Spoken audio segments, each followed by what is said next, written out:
I could have stayed on Cumberland Island for the rest of my years flirting with those wild horses, but a nationwide rogue winter storm is about to hit and I have zero winter gear to endure it.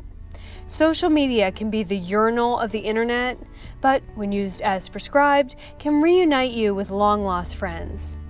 My college roommate, who I haven't seen in an amount of time I will not confess to, is across the state line in Jacksonville, Florida. She has a plug, which means I will have heat.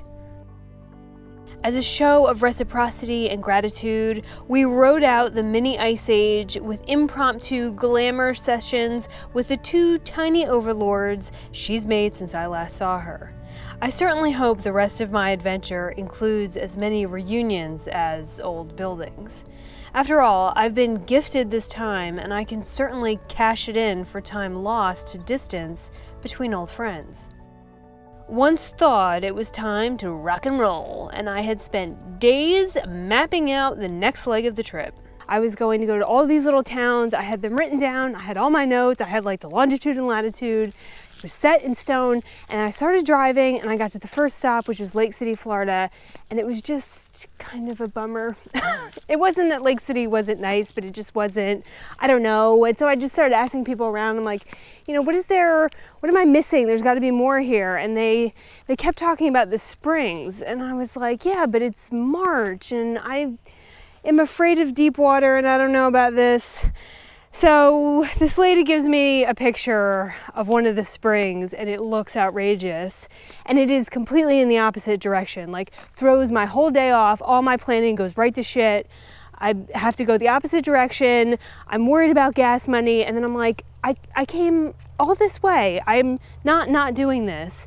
So I have gotten here to this spring, which I can't pronounce. I'm gonna have to practice before I say it on this video.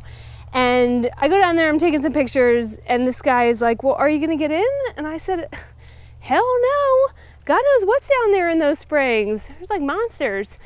And he was like, you're gonna come all this way. He said the same thing. You're gonna come all this way and not get in? And I'm like, oh, I hate peer pressure. So I gotta get in the van, get naked, get my bathing suit on. It's warm out, but it's not like hot. And then I'm gonna go jump in this water, and I'm totally petrified of deep water, but we're doing it.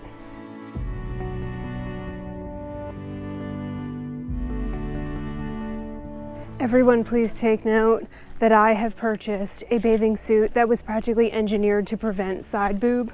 Look at that, it can't even get out. I hope I shaved my armpits. I don't care. Like, what are you gonna do, write something in the comment section? But look at that, engineered, no side boob. Classy bitch. Florida's limestone beds are prime breeding ground for natural springs to form. The Ichetucknee Spring, where I am, dates back thousands of years when the waters were used for their alleged healing powers. The water is crystal clear and neon blue. You can see the cauldron-like bubbling where the spring water shoots up from deep in the earth. It's said to be 72 degrees year-round, but I would object to that claim as I started shivering the moment my big toe touched. Again, it's March, and I am totally freaked out by deep water, but an entourage of families engaged in some high-octane motivational speaking, i.e. peer pressure, and their baby was looking mighty judgy, so I plunged.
Mind you, This is rural America, where people claim there's nothing to do.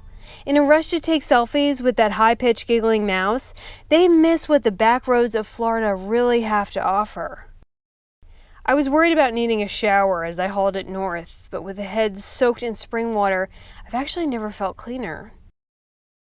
That is not like me. I keep a very militant schedule. I am deadline driven. I think after a decade of news, I don't miss deadlines. This whole trip so far, I've been up almost every night until 2 o'clock in the morning, editing and getting things done and keeping a schedule. So it is very unlike me to go off of my plan. It rarely happens. Today, I went completely off my plan, and look what I got.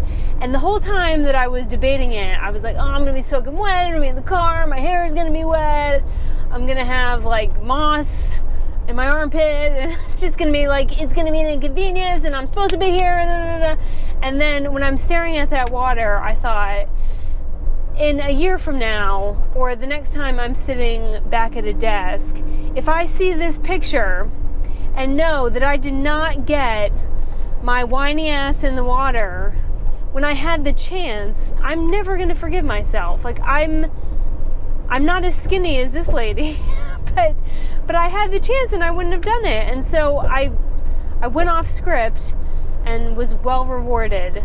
Given my detour, I arrive in White Spring far past deadline. White Spring is the kind of small southern town where white picket fences still exist, where the porches are all decorated, the breeze is warm, and it takes a while for another car to go by.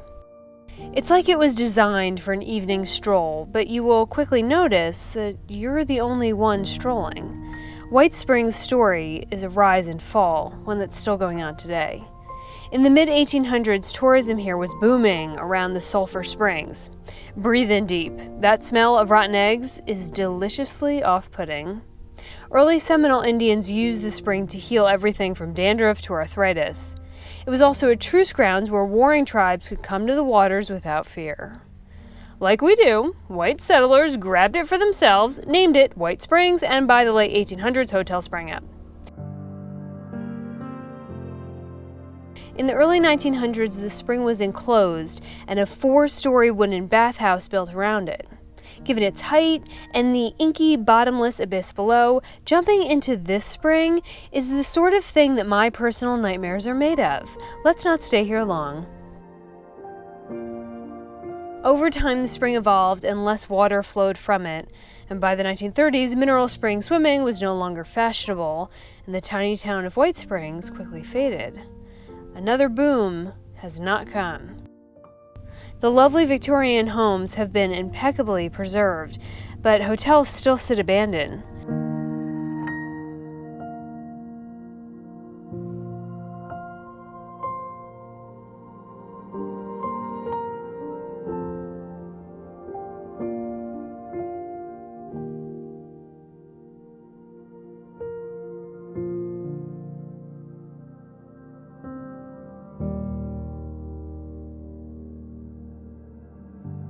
I stopped inside Adam's General Store, which is filled floor to ceiling with antiques, but was told I needed to be brief.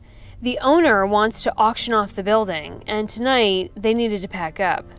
Buildings like this with their original features can never be replaced. The very wood they're made of is gold.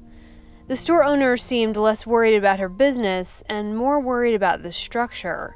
If a developer buys it, it will likely go to the ground, and another piece of White Springs will be lost forever. I'm often asked why I don't shoot weddings or portraits. I'd make so much more money! Yeah, I would.